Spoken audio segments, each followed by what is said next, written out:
Good afternoon. I have been asked about making a budget and getting one started. In my personal journey, getting one started happened some years ago when I was making $3.35 an hour and already had children. So what we have to do is know how much you make an hour, then multiply that by 52. Just say you make $8 an hour. You multiply that by 52, and then you make 320 a week.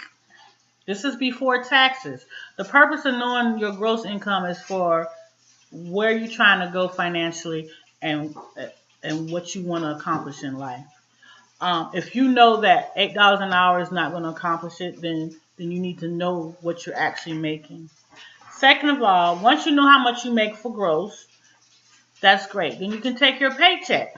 You don't have to do any complicated math and subtract taxes and insurance and all that. Just take a paycheck and go with what you brought home and multiply that by 52, and that'll tell you how much you make a year. So a person that's making $8 an hour, he grosses 16,000 a year. We did a guess and said he makes 260 a week instead of 320, and we multiplied that by 52. So he actually brings home $13,000. This is just an estimate. This is just some examples. Um, then we divided that by 12, and he brings home $1,100 a month.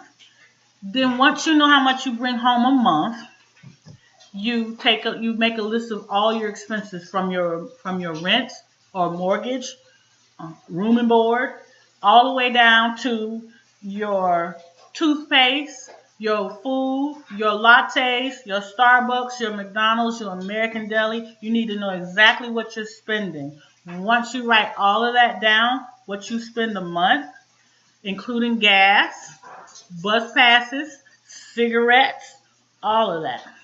If it comes out more than what you bring home every month, that's what I call grace.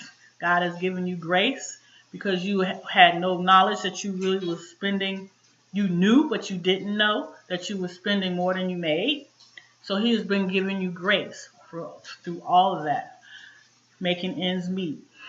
So now that you are aware that you spend more than you make, now this is where your faith and discipline comes in, and God rewards you for that if you start shaving off some of the unnecessary expenses, those money leaks as I call them.